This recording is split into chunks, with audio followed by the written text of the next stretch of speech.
get going? It's like 10 o'clock to me, yes? 1, 2, 3. Excellent. Did anyone find a little treat on their desk when they came in? Does anyone recognise those? Are those local chocolates by chance? No? Annette and I just came back from Australia yesterday and we thought it would be only appropriate to treat everyone with something, a little something from Australia.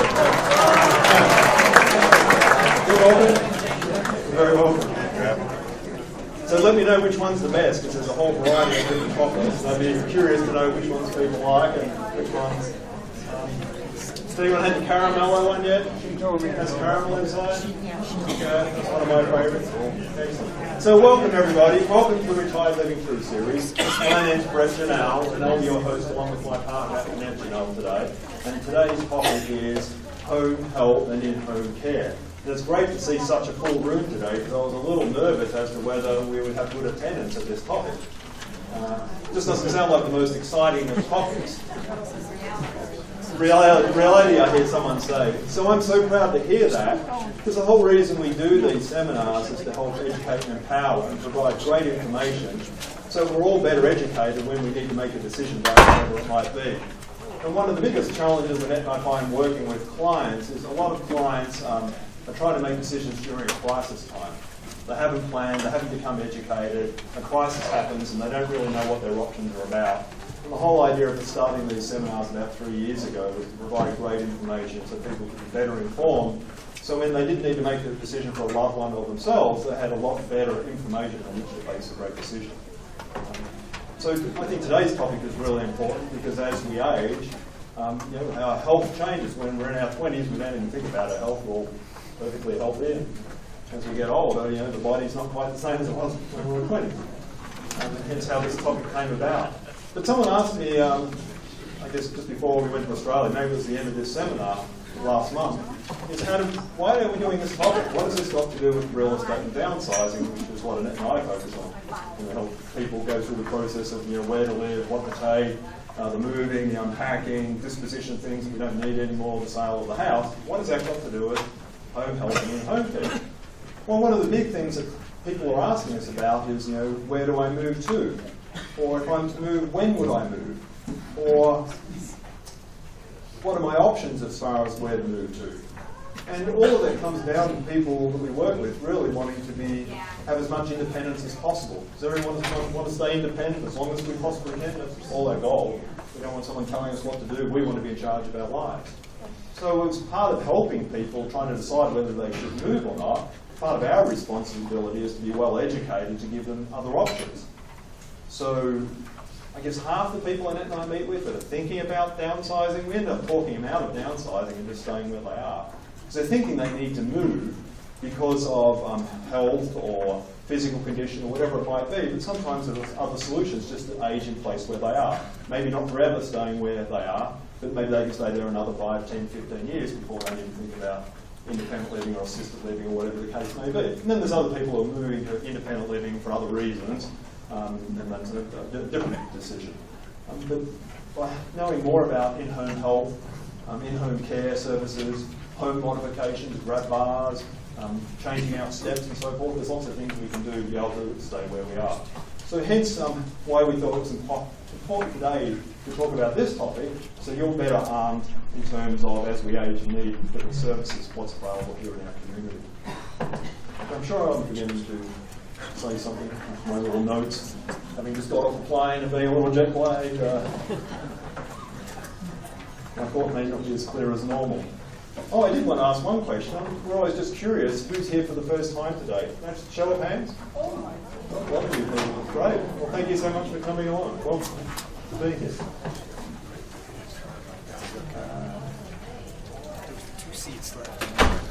Do you know what I'm noticing as I age? Without glasses, I have a lot of trouble reading my notes. It's all a bit of a blur. I don't think there's anything to do with jet lag. Need to downsize. So before I bring my panelists up, actually, why don't you guys come up and join me? Bring the experts up. While they're coming up to join me, does anyone have any burning questions they want answered today? Is there anyone who's come along and there's a question they really want to make sure we answer? Anyone? We're all a friendly, loving group here, so if you have a question, yes?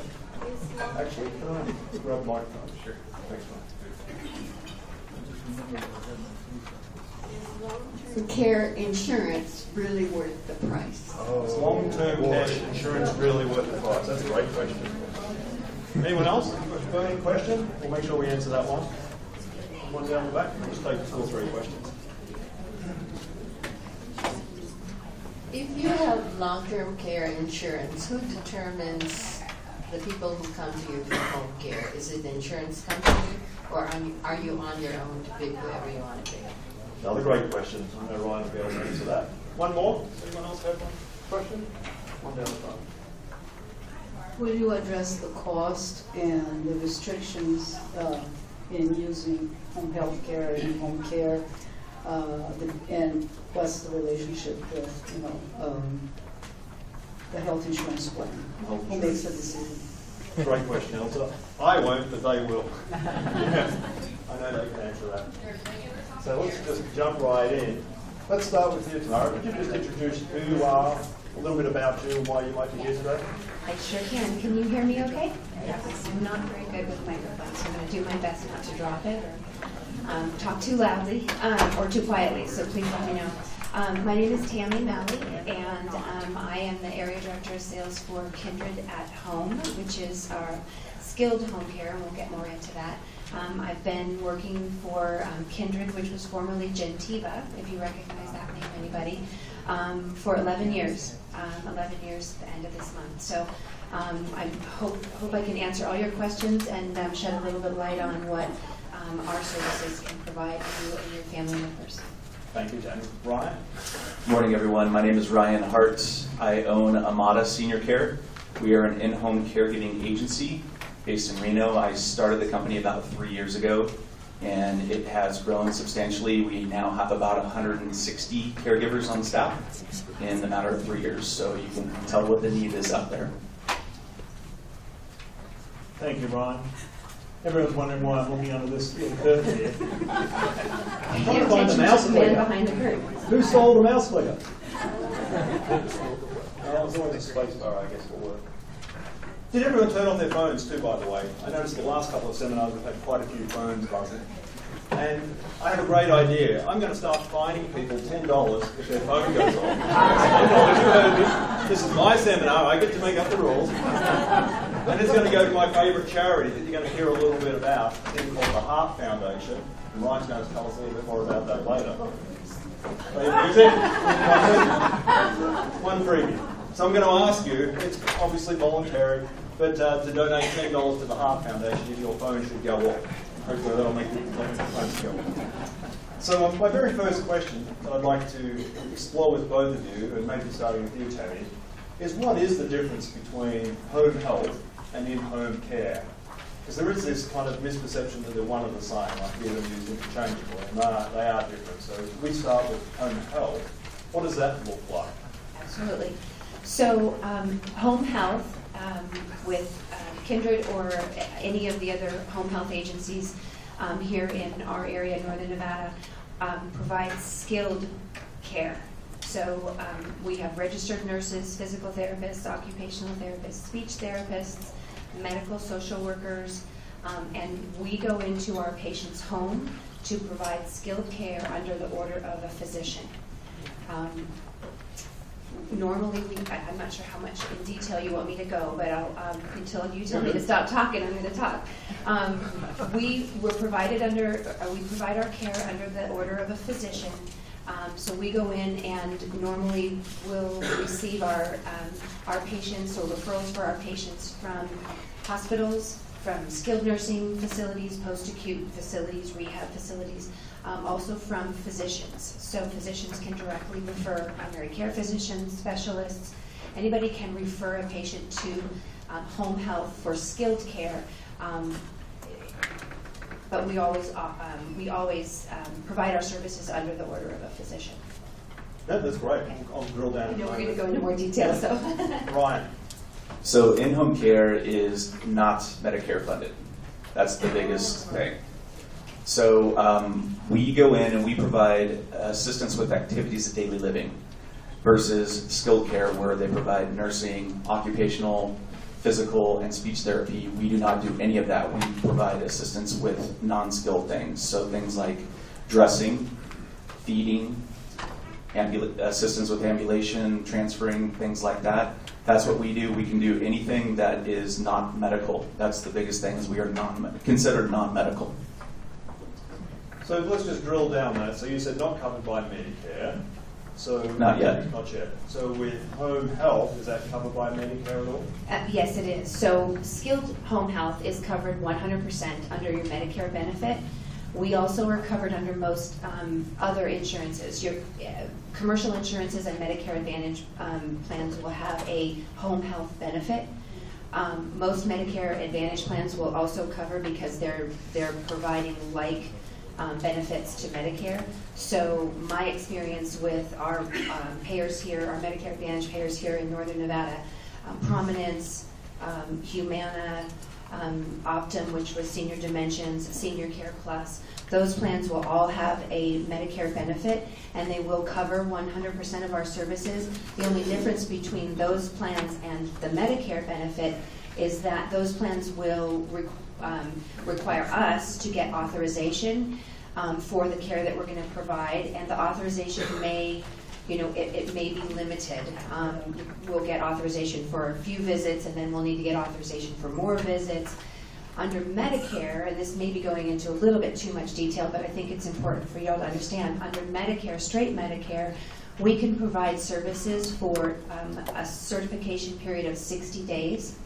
And as long as our clinicians are working towards a goal, your goal and their goal, and progress is being made and someone hasn't plateaued in their care, we can continue to see that patient as long as they need us. So at least for that 60-day certification period, and then if patient still has skilled needs, we can continue to see them for another certification period.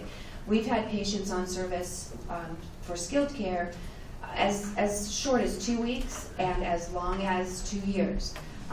The average being about a month and a half, depending on someone's needs. But as long as there's a skilled need, we can provide those services. The commercial plans and Medicare Advantage may limit that a little bit, but as long as we can provide evidence that there's a skilled need, we can usually continue to get those authorizations. It's just not sort of that open certification period like Medicare. I hope that makes sense. So what might be some of my skilled needs? I hear that term, but what does that mean for the benefit of all of us? What are some examples? So I'll go through each discipline a little bit because the skilled care that each discipline provides, each clinical discipline provides, is a little bit different. They all work together interdisciplinarily, so when someone's on service with us, we usually do have a nurse, physical therapist, an occupational therapist, often a speech therapist. Depending on family and patient's needs, we'll have a social worker involved too. But I'll kind of do that individually. So a skilled nurse, a registered nurse or an LPN can provide wound care.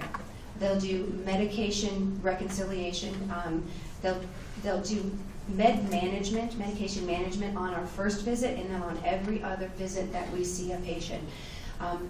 The biggest issue that we see with patients seeing their family practice doctors, their specialists, being in the hospital, discharging from the hospital, discharging from a skilled nursing facility, is that you get many different people prescribing medications. And when patients discharge home, or even when they're just coming from their primary care physician and a specialist appointment, there's some confusion about which medications do I take. Do I stay on the ones I had before I went into the hospital? Do I stay on these ones only from the hospital? So our nurse on the very first visit will go through and reconcile all those medications. She'll have our patients pull out from the cupboards all their meds, all their over-the-counter medication, all their supplements, and really organize them, make sure that our patients understand exactly what they're taking, how to take it, why they're taking it. So that leads into the second step, med management and disease education. So they will educate about a newly diagnosed diabetic, heart failure, COPD, pulmonary disease, neurological diseases, Parkinson's. There's a lot of confusion about the medications for Parkinson's patients, and anybody that's ever had a Parkinson's family member, or if you're suffering yourself, you understand those medications are very hard to understand. So that the nurses will make sure that our patients are understanding what's going on with their health, understanding their disease processes, and making sure that they can manage their medication and manage their diet as well, because a lot of those disorders will have diet restrictions. So they'll do that. They'll do wound care. Trying to think if there's anything else nursing-wise. Physical therapy will do, they'll do an assessment of someone's safety in their home to make sure that they're ambulating safely in their home, that they're transferring safely, if they've got an assistive device, that they're using their walker correctly, if they have an electric wheelchair, using the wheelchair correctly, and then transferring with that. They'll also put together exercise plans and make sure that patients are getting up and moving and walking and following doctor's orders with regard to exercise and movement. So what would some examples be why I need physical therapy in at home? Is that because I've had a knee replacement, hip replacement? Yes. All? So we see a lot of patients after they've had surgeries, whether it's a knee or a hip or a shoulder or a back surgery. We do a lot of physical therapy and rehabilitation for those patients. One thing that I'll mention now, and I probably should have mentioned early on, the one caveat with home health is that a patient receiving skilled home care needs to be considered homebound. And what that means, it's really important to understand that that doesn't mean that a patient needs to be stuck at home, that they can never leave their home. The reason that the guideline is in place and Medicare says a patient needs to be homebound is that otherwise some of these services that we provide in the home could be received in an outpatient clinic. So if someone's not homebound, if they're out and about and driving around or going to a job or some of the other things that would make them considered not homebound, they can go to outpatient therapy. So what we provide is for someone who otherwise can't get to this care. So if you've had a knee replacement and your therapist wants, or your physician wants you to receive physical therapy to rehab that knee, and you can't get out to outpatient therapy, then that's not going to be very, very good recovery from that knee surgery. So they would order home health for that, and home health PT and OT. I'm just asking that because I know a client we had. What about where it's causing them hardship, stress? Right. They're just exhausted when they get home. They can get there, but it's an ordeal. Right, and that's kind of the magic words for Medicare's homebound status guidelines, is that people can leave their home, our patients can leave their home, but it's infrequently. They can go to the doctor, obviously they can go to the doctor, they can go to a church service, they can go visit family, they can go to the grocery store, but it's infrequent, and if they go, it requires a taxing and considerable effort. That's the magic word, taxing and considerable effort. And so, what we would ask and what we tell physicians, if you have a patient or you have someone that you feel could benefit from the services that a home health agency can provide in their home, is that they make the referral, we go out and do an evaluation, and we can make that determination. Our nurses will ask questions, our therapists will ask questions, and they'll say, okay, this patient is definitely homebound, or no, this patient really could go to outpatient services, and we'll make that determination, along with the physician that's ordering the care. So that's physical therapy. We do a lot of fall prevention with physical therapy. A lot of times we see patients, and this is just, it's the most heartbreaking for me, because I will see a patient that's in a skilled nursing facility or a rehab facility, and I'll talk to them and I'll say, what happened? You seem like otherwise such a healthy person. And they said, well, it's just, I fell and I broke my hip, and then I had to go to the hospital, and then I was there, and I got an infection, and then I went to the skilled nursing facility, and they were in a facility for and it's been 2 to 3 months since they've been home, all because of a fall. And there's so much that we can do proactively with a patient who is at risk for falls in their home before that hip fracture, before that fall. And if you're having near falls, or you know someone in your family that's having near falls, that's an indication that they're going to have a fall that eventually does cause some damage. we do, and we can get into this, and I feel like I'm talking too much, but we have a program, and a lot of agencies have these programs. We'll go out and assess what is really causing a patient's risk for falls. Is it their vision? Is it their medications that they're not taking correctly, so it's causing some unnecessary dizziness? Do they have a vestibular, an inner ear imbalance that's causing them to be unsteady on their feet? Do they have diabetes and have peripheral neuropathy so that they can't feel their feet? They have a burning or tingling sensation in their feet. So they are at risk for falls because they're not feeling their feet when they're walking. Or is it just a musculoskeletal issue that they've got weakness and they're not good steady on their feet? So the therapist will do that assessment, and then they'll build their treatment modality around that true risk for falls. There's so much that we can do to prevent that. So if you've got someone in your family that you feel is at risk, please reach out to their physician and talk to them about some fall prevention, whether it's in-home or it's at outpatient therapy. That can be done. So Tammy, do we come to you, or do we need to go to our physician first? So you can definitely call a home health agency. You can call Kindred.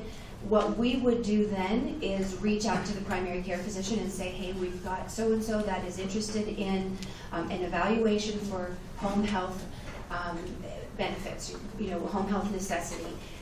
We can go to the primary care physician, or you can call your doctor or specialist and let them know that I really feel like either I or my mother or sister or brother could benefit from this. Could you write a referral or an order for home health?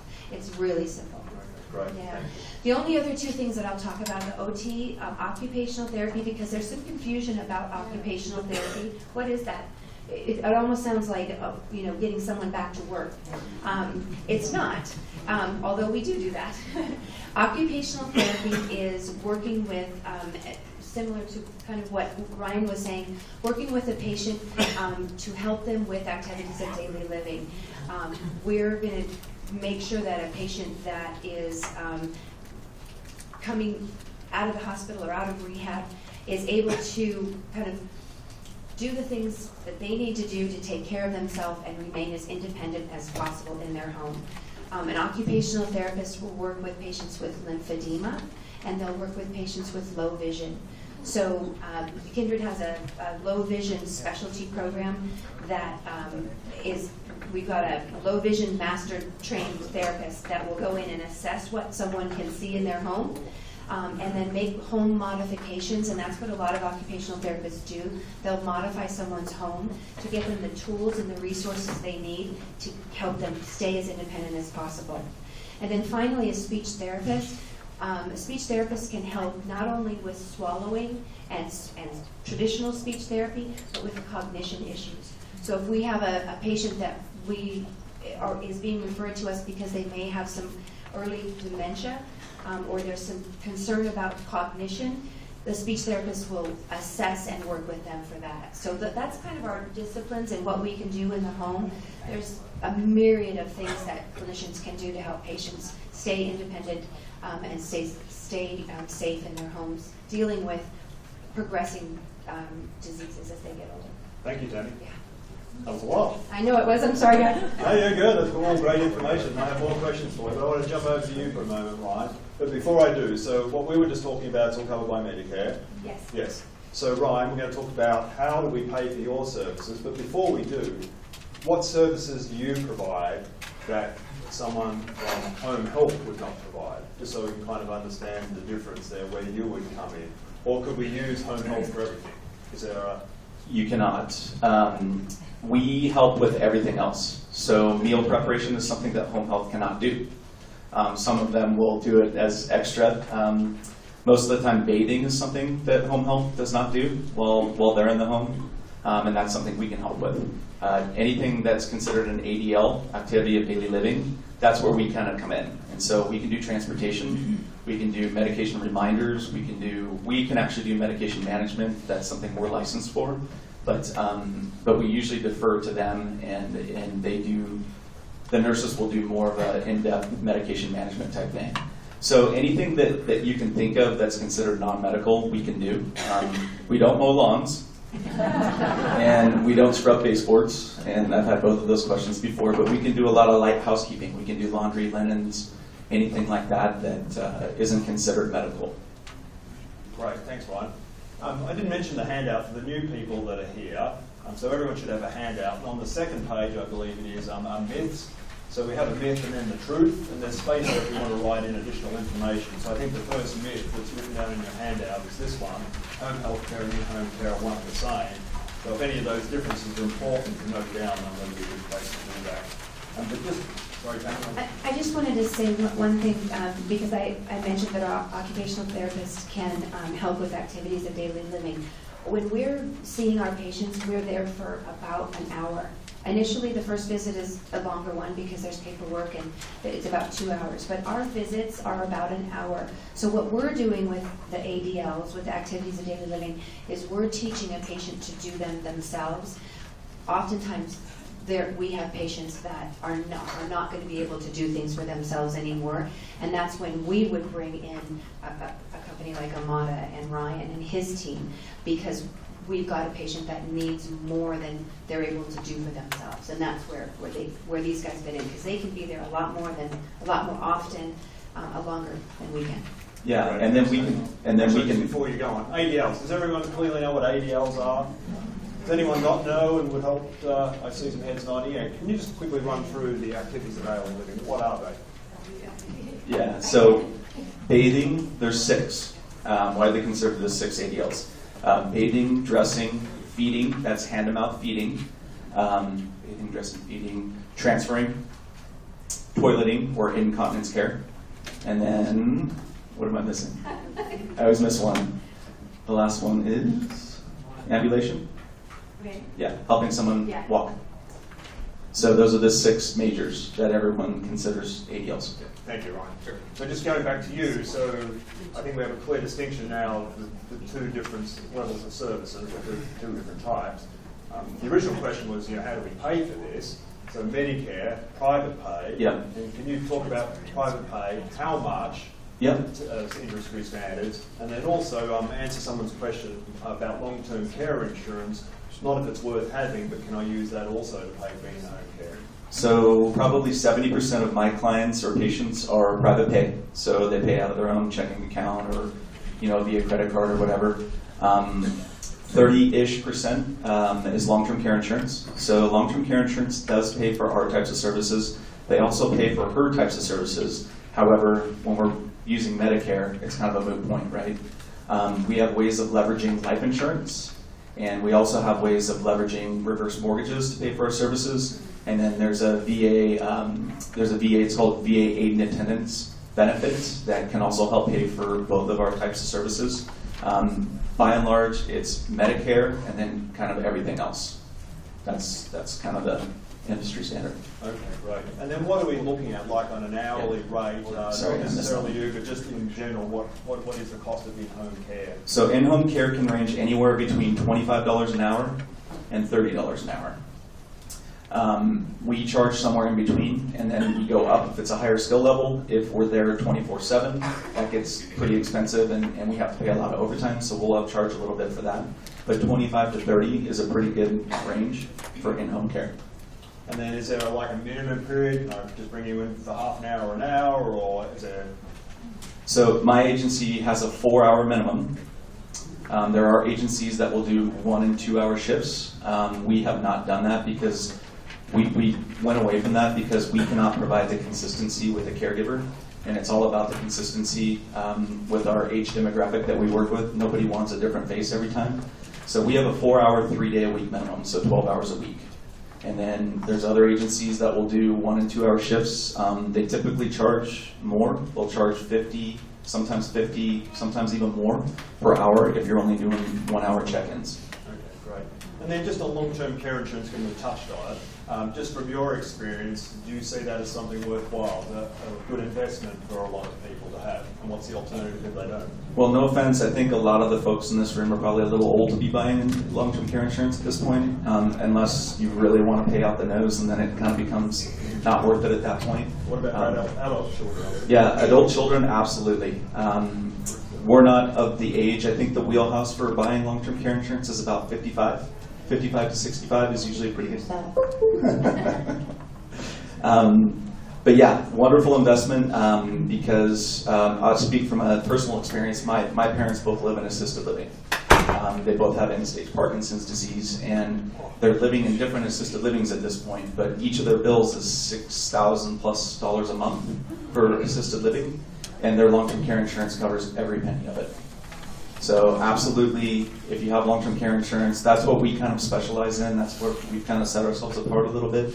So if you have questions on how to utilize it, you can always ask us. I'm happy to help with that.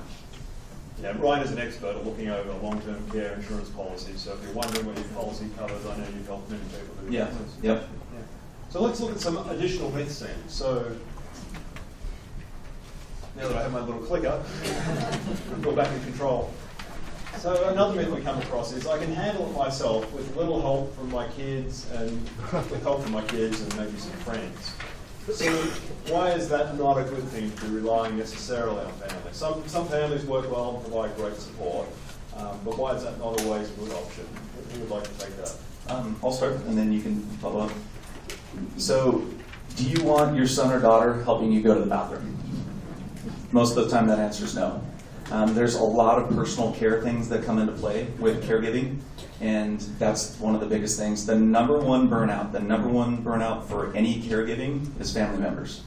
So they're with their family member or loved one. I mean, it can be a granddaughter. I've seen all types of scenarios, but they just literally get burnt out. And that's where we come in. Our people are professionals, and they don't get burnt out. So I think it's really good to lean on an agency if you're even sensing the small inkling of burnout with whoever's helping you or taking care of you.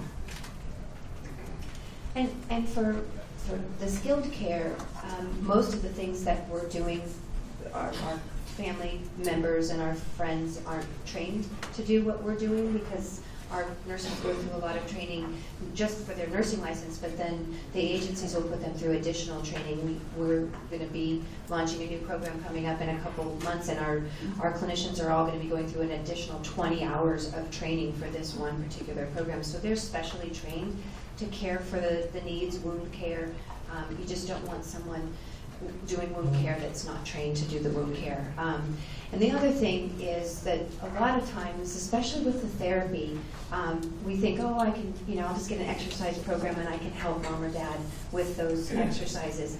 A lot of times our family members don't really listen to us as well as they would listen to someone who comes in with a credential.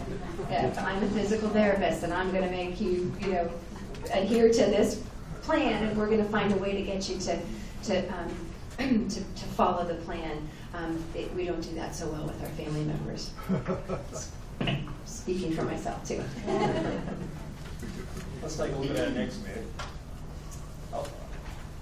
Allowing a care provider to come to my home may mean I'll be sent to the hospital. So I know we've come across a lot of people. If I allow someone to come into my home, that they might end up causing me to be in the hospital, which I definitely don't want. So I know you've experienced that. Yeah, I'll take this. It's one of the very first things that I say, and the other liaisons that I work with say to our patients when they're discharging from a facility and going home. It's part of their discharge plan, home health, and do you agree to home health, as part of your discharge plan? Some people will say, oh, sure, yeah, whatever, because they just want to get out of the hospital and they want to get home. But then they're really worried that if a nurse or a therapist comes and sees them at home, they're going to really see how I'm not super stable, or they're going to see how my home's not real picked up. That is the last thing that our clinicians are worrying, and the very first and foremost thing that they are worrying about is keeping our patients at home, transitioning them home safely, because that's transitioning from a facility where there's 24-hour nursing, around-the-clock eyes on a patient, to go home where there's nobody watching them is a huge transition and a huge risk for a readmission. So if anything, having a nurse and therapist come into the home to help them transition home safely is going to keep them from bouncing back. And I'll just tell you that agencies like mine, as well as the hospitals and post-acute facilities like a skilled nursing facility, we are all monitored through Medicare to reduce readmissions. And if we don't reduce readmissions at all levels, we are penalized in our reimbursements. So there is every reason for our clinicians to do the very best job they can to keep people at home and from going back to the hospital. Thank you, Tammy. So this next one, all licensed companies do the same thing in the same way. So it doesn't really matter who I go and use, I'm going to get the same level of care service. What would you both say to that? I would say we all strive to do the same thing as far as personal care agencies like I own, but most of them don't. For us, we do the 4-hour minimum 3 days a week because we want to have the consistency. That's our biggest goal because people do not want different faces in their house every day. So that's why we went to that type of a minimum. We do medication management. Actually, there's no other agencies in town that are licensed to do that.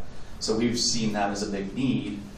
We do long-term care insurance advising and advocacy, and none of the other agencies in town do that. So I would say that's probably the big difference between mine and other agencies out there, is that we do those things differently. So it would be fair to say, if you're looking at different services, ask around. Do your homework before just taking the first name off the list. Well, yeah, and we're not covered by Medicare. So you really do have your choice. I mean, even if you are choosing a home health agency, you still have a choice. Nobody is allowed to actually just say, go to this agency or go to this place because it's better. I mean, we do it in the industry, but we don't hold anybody to that. So yeah, I would say interview, if you're looking at in-home care, probably interview 3 different companies because we all do things a little bit differently. Thank you, Ron. On the skilled home care, I think there are probably 7 or so agencies in Northern Nevada. Most metropolitan areas will have 100 to 200 if you have family members living in Las Vegas or Sacramento or the Bay Area. There's a lot of agencies out there. Most of them would, if they're in business now, they're Medicare certified.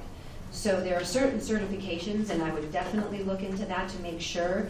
All of our agencies here in Northern Nevada are Medicare certified, but that would be your first question. Are you Medicare certified? Because if they are, they're held to a higher standard.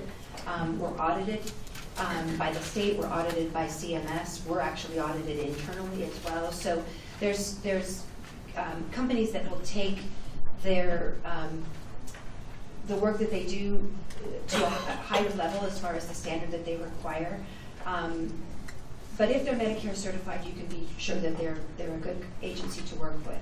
When it comes to the differences in each one, I would follow Ryan's recommendations and definitely talk to several different agencies, talk to their liaisons, look them up on the internet, find out what's special about them. I can only speak for us, but I know a lot of agencies have specialty programs. We have our programs for Parkinson's, we have our programs for falls, we have our programs for low vision. Some agencies will have wound certified nurses. Others may not go through that extra certification to have clinically certified wound specialists. Some will have dietitians, others might not. So those, depending on what your needs are or your family members' needs are, I would ask those questions. Do you have someone who specializes in this, like the lymphedema or something like that? Agencies may differ in what they can treat and what they're specialized in. One good website you might want to write down is medicare.gov, because on there you'll be able to see the ratings for the different home health organisations as well. As Tammy was talking about them being certified by Medicare, it'll say on there whether they are or not. If they're not on there, obviously they're not. Another great resource we have here is our sponsors, our local retired living communities, because they work directly with these guys and other providers. And they're a good resource too, just to talk to the executive directors of the different communities to find out who are they working with. And that'll kind of give you a short list of who they believe is, good organisations in town to work with. Because like you guys, you have diabetic management out at Cascades and Sierra Living, correct? We do. We work with Cascades and the Sierra to provide for roughly 10 of their residents insulin, finger sticks and insulin twice a day. On site. On site. Yeah. And so it's really rare, it's really hard to staff, because we are responsible for that patient's medication being delivered correctly twice a day, 365 days a year. So, but it's a unique program that we work with, the Cascades, because we really trust their staff as well as our own staff. They obviously trust you, so Yeah, you can be there they all trust right. us, we trust them. Yeah, so But you that's use a the unique. communities as a resource for when you're needing help as well. And then a question that came up, a young lady over here asked about being able to choose who you use for services, and that comes to our next myth. Am I required to use the company recommended by my doctor or nurse? So you kind of touched on that, Ryan, for private pay, but what about skilled nursing at home? Can I choose, or is it who my doctor says I must use? You always have choice. It's a Medicare requirement that choice is offered. You'll find that some of the facilities and some, not so much here, I work in Southern Nevada too, and it's different down there. Some physicians may have affiliations with certain agencies. That might be the medical director or something. So they may make a recommendation. They may say, I've had experience with this agency or that agency. And I would always take that, into account, that if you trust that source, that definitely look into that. But ultimately, you have choice. There are preferred partnerships and accountable care organizations, if you've ever heard of an ACO. Those are happening at the higher level. So where a hospital may say, we prefer this or this agency, or we prefer this or this hospice, or this facility, skilled nursing facility, but ultimately at all levels you have choice. That's a Medicare mandate. And sometimes, from my understanding, correct me if I'm wrong, those recommendations are because it's part of that organisation in some way. There's some financial incentive for them recommending. So just to be aware of that maybe there is another better choice. It may not be who the provider's recommending. And you need to work that out just by asking good questions. Let's have a look at our next one. Home health and personal in-home care can't be used in a community setting, in a retirement community. So at Cascades, our Morning Star, at Revel, at Promenade on the River. Is that true, or can I bring in help if I might need it within a community? I know from both of us, we'll say that that's a big myth. We work in assisted and memory care, even mostly independent, because people don't want to move to assisted living. So they'll bring us in as a personal care agency to help them to keep them in independent, because for whatever reason it's kind of taboo to move from independent to assisted living. So nothing could be further from the truth. We can absolutely work in retirement community setting. So other than it being taboo, is there a financial reason why I might want you to come in and help me in independent living versus me just moving to assisted where there's already care? Yeah, I think there's none of our communities in here. I think probably, so I don't speak out of school, it's probably about a $1,500 a month difference moving from independent to assisted living, just on average. I don't want to misspeak too much, but that's a pretty good rule of thumb.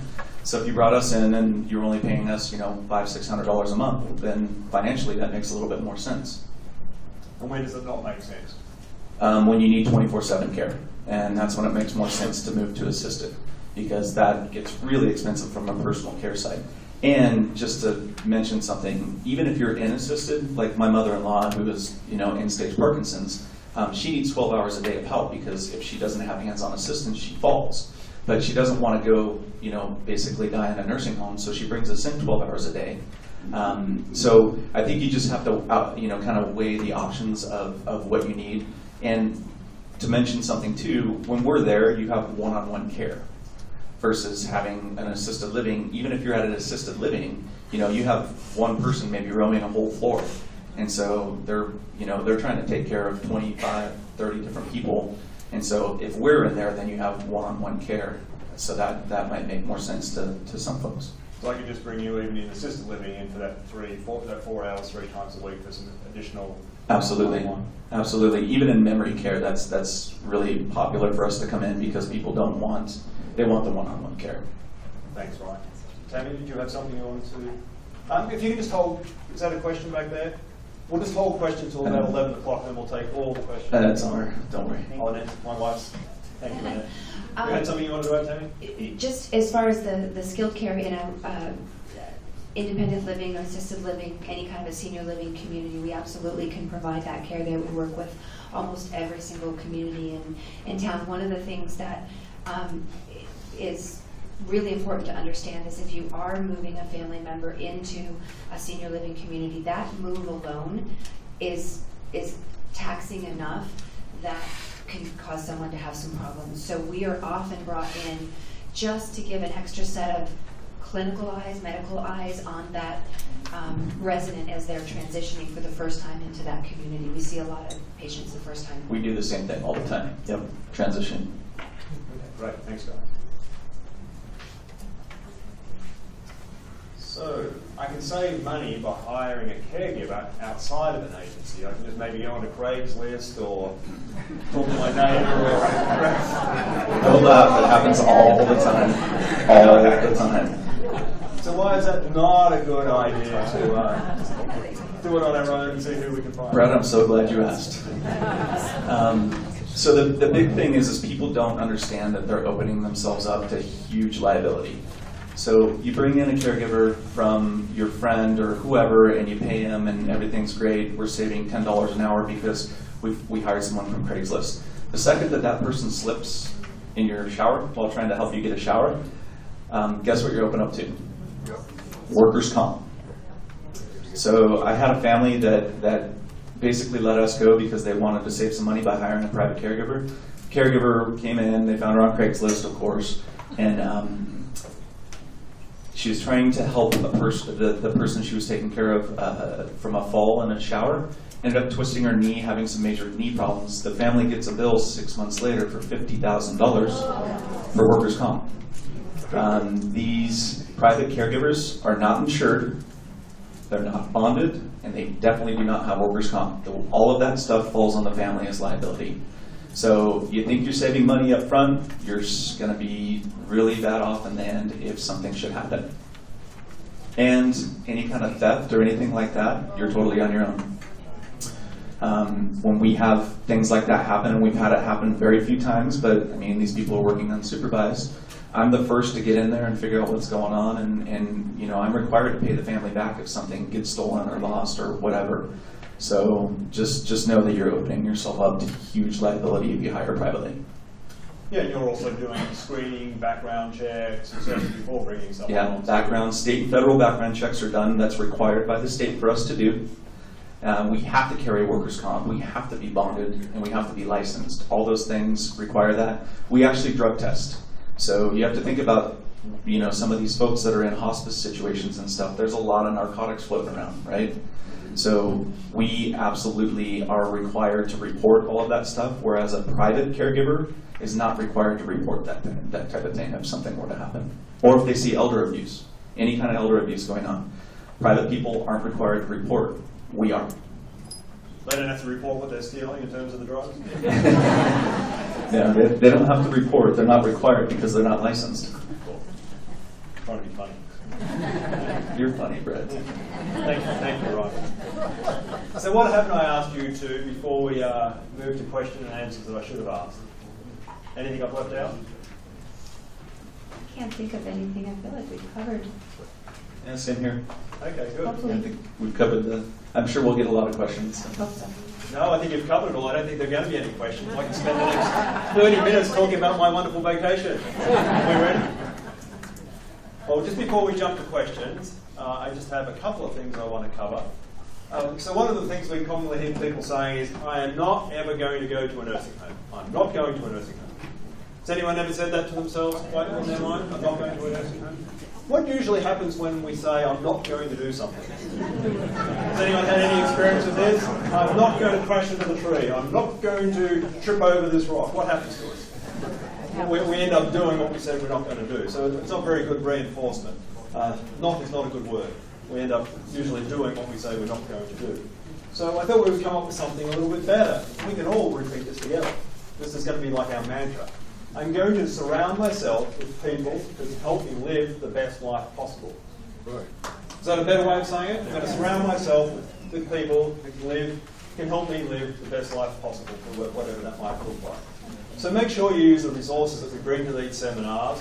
Reach out to Ryan and Tammy and any of our sponsors that are here. They're super knowledgeable people, our communities, because they all know what you might need. If you don't know who it is that you need, one of these people will be able to put you in contact with the right resource, including myself.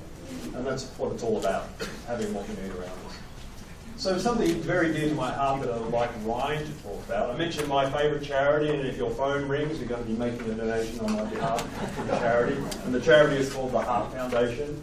Ryan, can you just tell us a little bit about why you started the Heart Foundation and what its objective is and the people we are attempting to help by doing so? You bet. Thank you.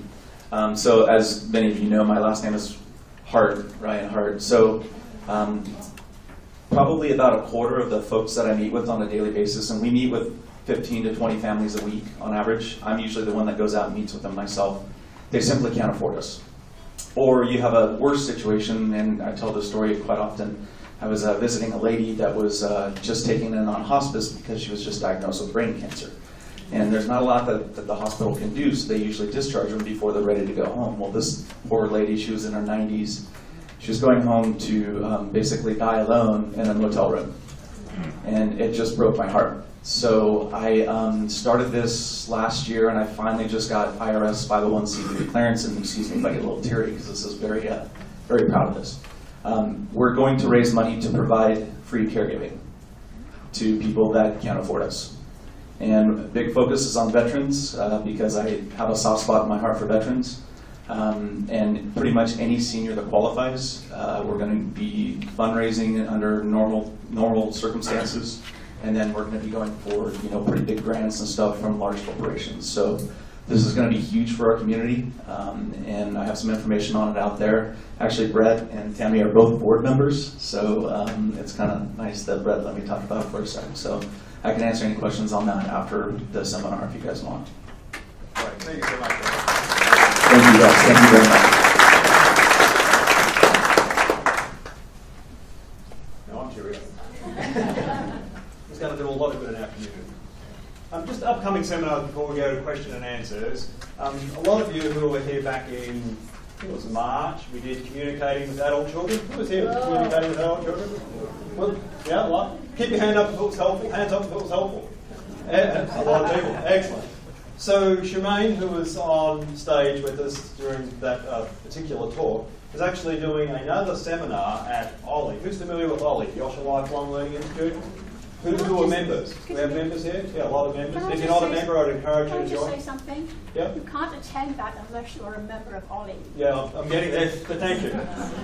So Ollie is a local organisation. It's part of a national organisation founded by Bernard Osher, the Osher Lifelong Living Institute, which is annexed with UNR, the University of Nevada, Reno. And on October the 18th at their Redfield campus, Shemaine is going to be speaking on how to talk to your adult children about the last third of your life and the cost of doing nothing. So it's going to go into more depth about what we covered back in February or March, whatever that was. Ollie is a membership organisation, so you do need to be a member to attend, or you can attend as a guest with someone else. So if you're interested, again, the members, could you please put your hands up, members of Ollie? If you would like to attend, reach out to one of these people with their hand up, go along as a guest, to join for a 1-year membership. It's approximately, I think it's $55 now, and that entitles you to attend the wonderful schedule of programming they have something on every day. They have a campus here on Moana, the one at Redfield. They have a great program on all sorts of topics. Previous seminars that we've done, we talked about staying active and engaged and keeping our mind active. They have lots of topics. If you're looking for a new hobby, to meet friends, it is such a fantastic organisation to belong to, and I would encourage you to join. Did I get that all okay? That was really good. Yep. Upcoming seminars are at the Retired Living Truth Series seminar. Next month we're doing the truth about paying for retired living. Has everyone got to work out how they're going to pay to live to 100 and beyond? We're all going to figure it out. Those who put up their hands, you don't need to attend. The rest of us need to be here. And then in November we're going to do the truth about 55 plus retired living options, the different options available in the community. And this is going to be, I think, my favourite one in December, the truth about successful ageing. I think 2 years ago we did something similar where I brought in a number of seniors. So a few people remember that? and they share their experiences and knowledge. And I thought that was one of the best seminars we've done. It was one of the most fun for me. So I think we're going to do something very similar again in December, where we'll have some people that have moved in the last 6 or 12 months come and talk about the good, the bad, and the ugly, I guess. So, questions. Who has questions? Otherwise, it's my vacation story. I need some mic runners. So I'm Beck from Amada Senior Care. It's going to be one of my mic runners. And John, thank you. John Pettingill, who just recently joined us. Janelle Boo's made easy. He's going to be our second mic runner. And let's start on this side of the room. Vic already had someone with a question. The way this will work, for those who are new, I have mic runners that will work their way around the room. We'll go from side to side with questions until hopefully we answer those questions.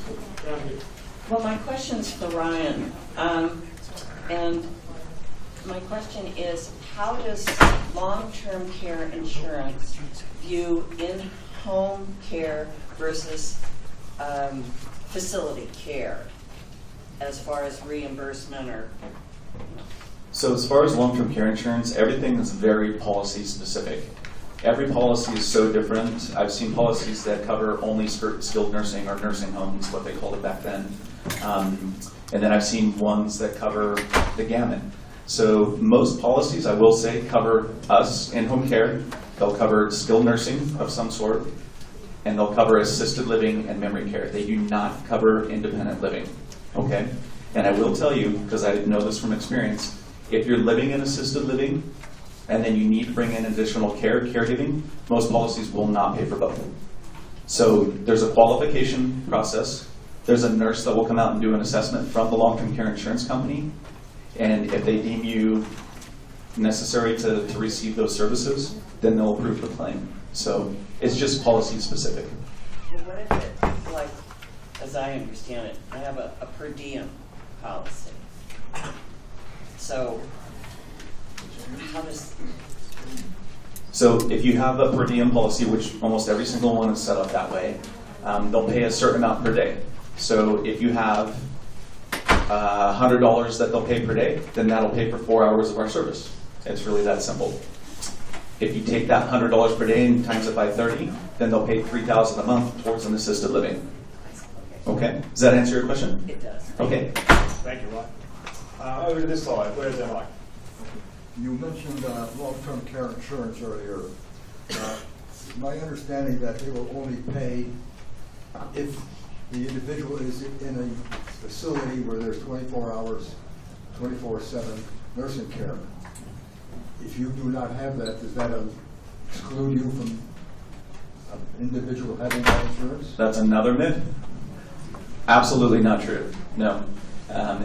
If your policy will only pay for a skilled nursing facility or a nursing home, whatever you want to call it, then yes, then that does hold true. But most policies, unless it was written 30 years ago, they weren't written that way.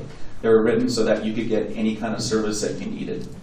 And I'm happy to take a look at it and see what you have, but most of the time that's really very untrue. Thank you. Over here, Vic, where's our microphone? With long-term care insurance, my policy and others that I know about require a 90-day stay in a nursing home or care facility before you can get your in-home care. And I'm not talking Kindred, I'll give that.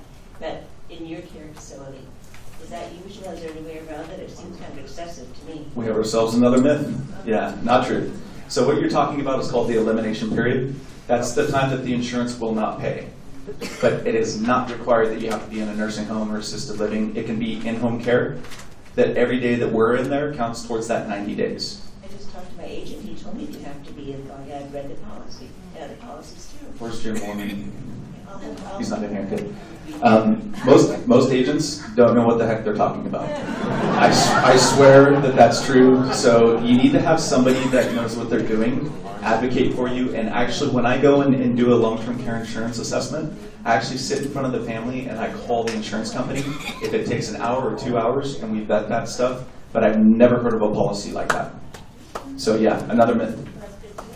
And Ryan's done a lot of them. He really does know what he's talking about. So yeah, come see Ryan. We're on this side of the room next. Where's my microphone? Okay. Oh, over here. Thank you. Yeah, I had a question. Like I have a friend he has diabetes and his memory is getting worse. He worked for the federal government, but he does not have long-term care insurance. And he feels like, well, I worked all my life and Medicare should just take care of me. And that he should be able to move into assisted living or something. And as far as I know, that would not be considered skilled care. Can you touch on what you are considered skilled care? And I guess my second question is, isn't it usual that after 20 days, they usually end the skilled care for home health, that they don't get to continue unless they're improving? So, so I touched on that a little bit. I kind of went really quickly. So, a Medicare certified home health agency can, according to guidelines, provide care as long as we are continuing to make progress towards a goal. And there's still what's considered a skilled need. As if a patient plateaus and they're not progressing towards or moving forward or gaining more independence, and it becomes more custodial care, that's where that would turn into what Ryan's agency would do. So it just depends on what his needs are. If it's diabetes, and what we would do is, especially if is he newly diagnosed? No. Okay, so it's long. Has he been managing it himself for a while? Yes, and the problem is now the memory's going, so Right. they'll do the insulin for it. Right. That gets really tricky. And what we would do, is there a family member or anybody that we could teach to help administer? Because that's really where we would go next. If someone, is that you? Well, the problem is they work. Okay. It's actually a good friend of mine. Okay, so what we would do is we would work with the primary care doctor and maybe the endocrinologist, and we would look at the diabetes regimen, the medication, the insulin regimen. You know, is he 4 times a day? Could it be reduced to twice a day so that a family member could, you know, administer in the morning and administer in the afternoon? Our nurses would come in and sort of manage the situation as best as possible, and if it's not something that the patient or family could do, then we would reach out to other resources. And then the cognition, we would do an assessment and make a recommendation. It might be something that they would need to consider, a memory care facility or a group home. You know, there's options out there, but what Medicare would cover, and I totally understand his feeling. I've paid into Medicare, and you guys have paid into Medicare your entire lives. Why doesn't Medicare cover, you know, X, Y, and Z? It's just the way it works. It's the cost.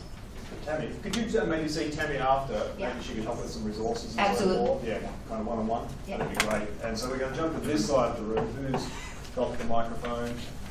No one? Do I have someone over here that's ready to ask a question? I have not heard the word Medicaid discussed at all today. How does that fit into this whole scenario? Without me being rude, I'm going to get a really short answer because this goes down in a different direction. But next month on Paying for Retired Living, we're going to talk about Medicaid, Medicare, long-term care insurance, retirement planning, all the ways to pay for it. But if you have a really quick answer, does Medicaid cover any of these? Yes or no? We don't take Medicaid. Certain agencies do. They just don't pay enough to cover in-home care from my perspective. So, Medicaid does have a home health benefit, a skilled home health benefit. The reimbursement is so low that most agencies don't accept it. We can on a case-by-case basis. So come next month to learn more about what is or isn't covered, but thank you for that answer. Unfortunately, a lot of people think Medicaid's going to be there and help them, and for most people it's just not going to be the case. Yes? I have a personal experience with long-term care insurance, which we took out when we were in our early 60s. My husband had Parkinson's and COPD. He needed help at home that I could not provide. And so our long-term care insurance paid for that. They also, when he passed away, informed me that I had survivor's benefits, and so I don't have to pay any premiums anymore. Yep. For the rest of my life. Pretty common. So that's, I had never heard of it, and nobody I've ever talked to before knew, so everybody ran home and checked their policies. But it's worth a thought that is something that even though you don't want to lose your spouse, still there is a definite support there for someone who does. Yeah. Thank you, Jan. Can you just reiterate that for the benefit of everyone? Yeah, so what she's talking about is called a survivorship benefit. So when her husband passed, she never has to pay premiums anymore. And that works in many different ways. Sometimes they restore it to whatever it started at. There's a ton of different ways that can go. I would say if you think you need help and you have long-term care insurance, honestly, just talk to somebody that knows what they're talking about. I'm not going to tell you to call me because I'm not supposed to say that up there. But we'll take a look at your policy and see what you have going. Call Ryan. If you don't know someone else to call Ryan. Thanks, Brad. And as far as not wanting your spouse to pass away, maybe not everyone feels the same way. I think it feels differently about me depending on which day it is. Some days you've had enough of me. But anyway, which side of the room are we up to? Down here, thank you. I have seen ratings of Nice and close. ratings for assisted living facilities. I'm wondering, is there any organization that rates in-home care? Just say one more time closer. Maybe that mic's... It's on. Just hold it really close, please. Okay. I've seen ratings of assisted living homes, care places, and I'm wondering, is there a rating for in-home care agencies? So we're all governed by the same Department of Public and Behavioral Health. There's no rating system for in-home care. I was going to say this earlier, but I'll say it now. Go on and check Google ratings. That's probably the best thing you can do, because like for us, that's what we're really big on. We want our clients to talk about us and tell us what they think. And also our employees, we want everyone to know that our employees love working for us. So check Google. That's probably the best thing I would say. But technically, there's no formal rating system for in-home care, unfortunately.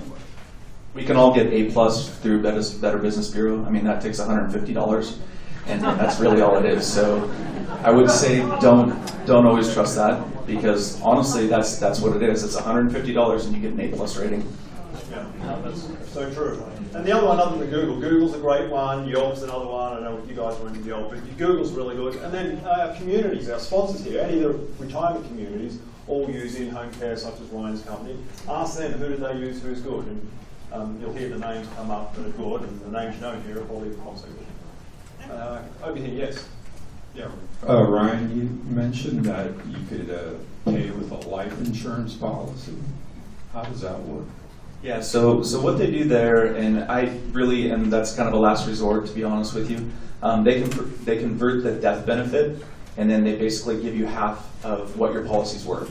So if you have a $100,000 policy, you'll get $50,000 to use and it doesn't have to be home care. It can be whatever you want. So you get $50,000, but you're basically surrendering your life insurance policy at that point. Definitely a last resort. I've never done it. I don't advocate for that all the time, but if someone's really in a pinch, if they can afford a $100,000 life insurance policy, most of the time they can afford us, but there has been situations that I've seen out there and heard of. Thank you. You're welcome. Yes, I'm interested in the Kindred care. I looked in the back of the paperwork, and it said Kindred Hospice. It didn't say Home health. Home health. Also, I didn't see a card or anything outside for a phone number.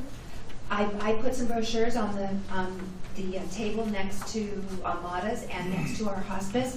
And Kindred Hospice is our sister division. So we have home health and hospice here in Northern Nevada. And I apologize because I wasn't aware of this seminar until Brett reached out to me just a month or two ago. So we will start being more involved. So the hospice would have the right phone number? Oh, yes. And there are some home health brochures out there. So there's a guide to patient services. And then I also put some information about one of our specialty programs out there, and it has our phone number. What were you previously called? You mentioned that there was... Gentiva. What is Gentiva. Gentiva, Yeah. okay. Yeah. And do you take supplementary insurance besides Medicare? We can, but if you have Medicare, we wouldn't need to bill your supplementary. Okay, thank you. Because it's covered 100% under Medicare Part A, just to make sure everybody understands that. There's Part A, Part B, C, and D. We're under Part A, which is your hospital benefit. And I think Medicare feels like if we do our jobs well, we keep people out of the hospital. So that's why they pay for us. Right. Thank you. Who's my microphone? Vic, just over here at the back. And then we'll get to you, Joe. Yes, you keep saying that Medicare covers 100%. Doesn't Medicare just cover 80% and then other 20% you're on your own? Not for skilled home care. Okay, so that's different. That's different, because it is under Part A. Okay. It's like a hospital benefit. It's an extension of that. Thank you for checking. Over here, and then we'll get to you, Joe. Joe next, Vic. The second row from the back, Vic. Can you list those 6 ADLs again? Oh, man. Thank you. So I want to see this. If you can repeat the 6. Okay. Bathing, dressing, eating, toileting, transferring, and ambulation. Thank you. Linda gets an assist. Okay, so as far as long-term care insurance, almost always 2. You need 2 out of the 6, and that goes the same for the VA aid and attendance benefit. You need 2.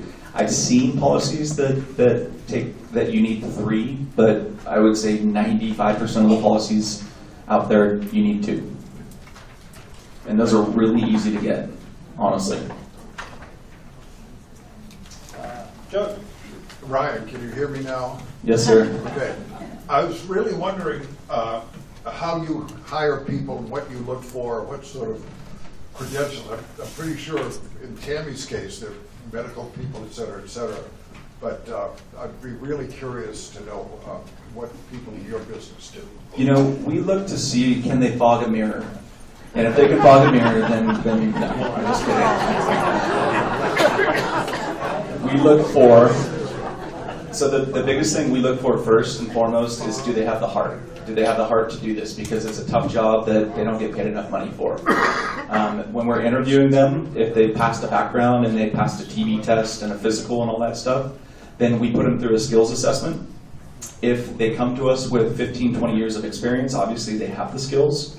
And then if they don't have the training that they need, then we'll have them shadow a veteran caregiver for several shifts until they get to where they need. We do a lot of different things. We do a lot of staffing, so we send people to the hospital where there's no skills involved, and then we do a lot of private in-home care too. So it depends on which direction they're going, but we make sure that they're ready to rock and roll before we put them out there on their own.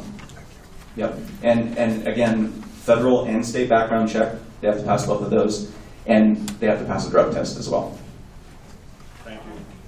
And over on the side, John. Question over this side? All our questions have been answered? Over here to Sherry. Who had the next question on this side? Here we go, Sherry. Thank you. I have a couple of questions. First, is the VA involved for disabled vets or service-connected disability in any way as far as? For skilled care? Yeah. So that's a little bit of a complicated question. So we work really closely with the VA to provide skilled care for veterans. They also, though, have a similar benefit available called VA home-based primary care, where they can have nurses and occasionally a therapist. I think they do have one physical therapist and one occupational therapist employed.